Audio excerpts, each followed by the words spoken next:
Good morning, everyone. It is March the 22nd, 2023. The first day of spring. Yay, spring is here. Good to see. At least it's right around the corner. Snow's still here, but it's almost gone, thank goodness. So we've got something to celebrate that way. And today, I know I talk a lot about community policing. I'm going to talk a little bit more about, I mentioned in one of the other videos that many years ago in Ottawa, we had a form of community policing, but we didn't call it community policing. I want to explain what happened to me as a child.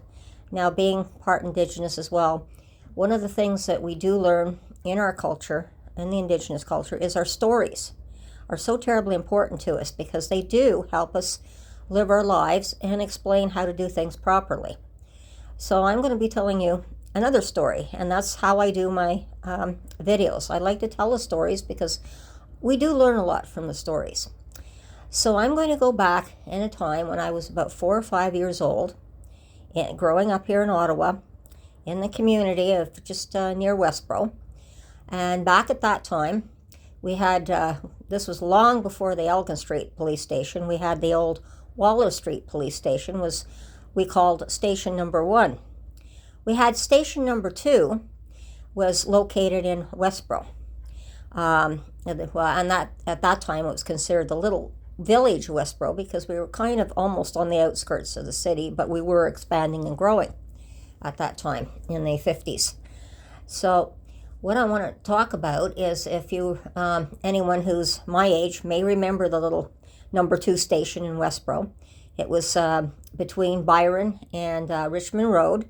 It was down the hill on Churchill, and it was in the middle of the hill.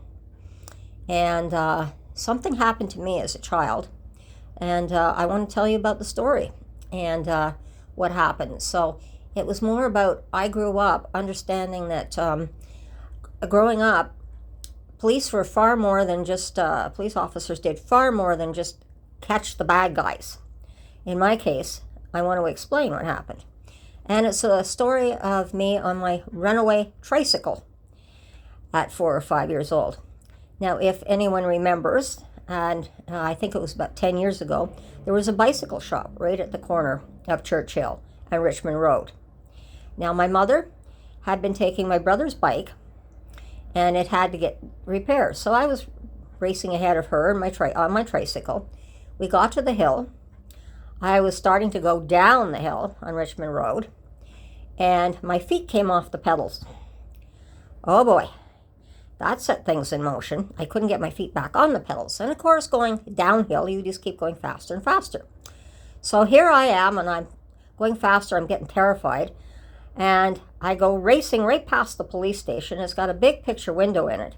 I look over, I see the sergeant. He's right at the desk at the window, but he's so busy on the phone, he doesn't see me go by. And of course, I want to scream, and nothing's coming out of my mouth, which doesn't help. So I go racing past the police station. The next thing I know, I look behind. I see my mother.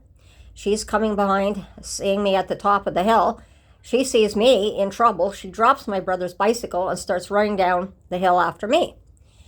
So I'm still racing down this hill. Some of the story was told as well by one of our neighbors who was just coming back from the barber shop.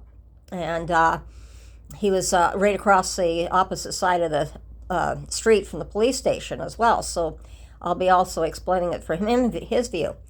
But as I was racing down, I heard my mother screaming.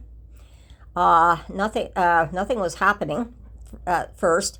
Then the next thing I knew, I saw all these police officers start running behind my mother, attracted by her screams. By the time I got to the bottom of the hill, I was thinking, oh no, that's it. I'm jumping the curb with my bike or my tricycle, and I'm going right into the traffic. As I came up to the curb, I was so scared, I just closed my eyes and braced myself for what I thought was going to be the worst. The next thing I know, I just get jolted to a stop.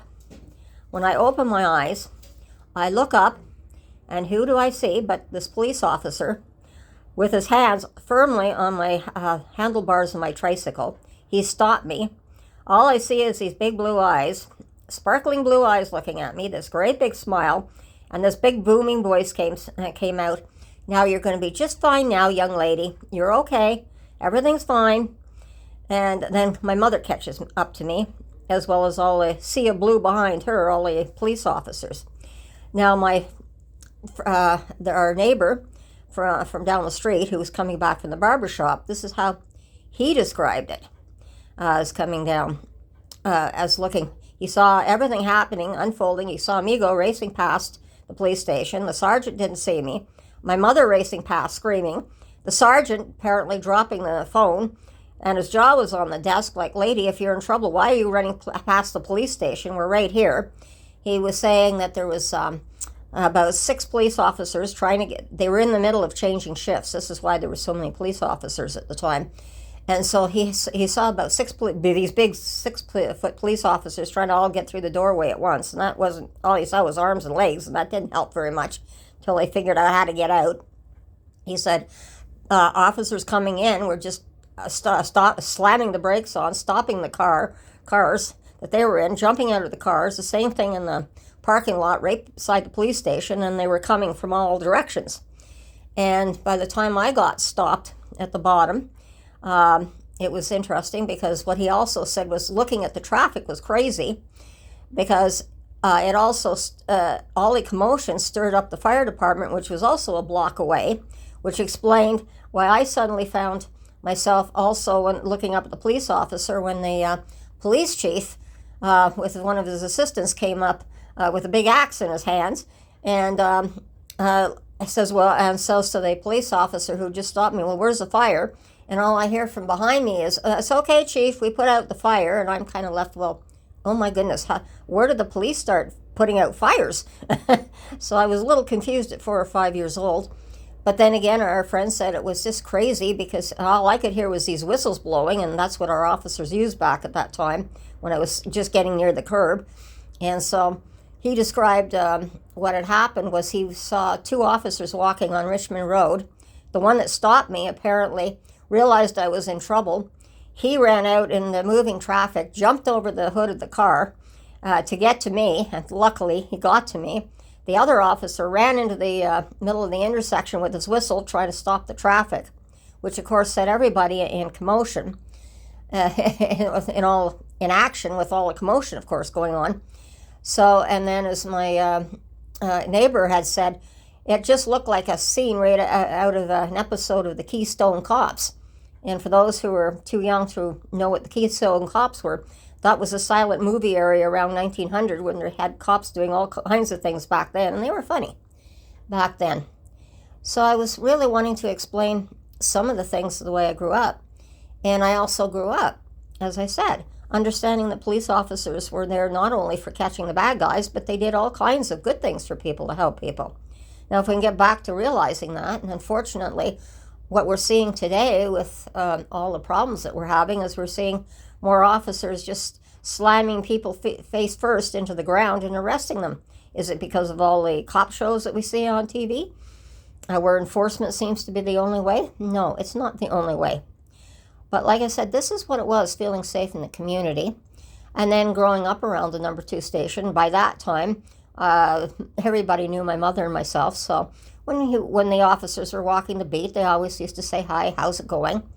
Another time when I was older and I was on a bicycle, and of course back then we didn't have bike lanes, so I was trying to ride my bike on the side of the road, and I was trying to look behind me to make sure there was no traffic coming because I saw a pothole coming up, and I got kind of squeezed off and I ended up in the pothole, and I ended up flying off my bicycle, scraped my elbows and knees. Unfortunately, one of our police officers was coming behind the other car, saw me go off my bike. He stopped to make sure I was okay, saw that I was sort of bleeding and I had to scrape some bruises. And then, of course, my mother, who was a registered nurse, she was, I've got lots of stories I want to tell about her too. She was, and what it was to be community, because she was kind of like the community nurse. And of course, he took me home. He actually put me in the police car, put my bike in the back of the police car, in the trunk, brought me home.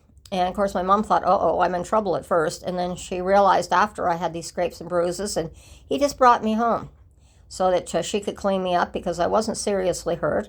It wasn't the first time.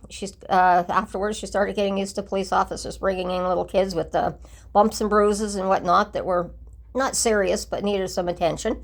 And so that was the way I grew up. And it was not the first time, because oftentimes my mother got the nickname of if you get banged or bruised, all the children in the neighborhood used to call my mother Nurse Jean.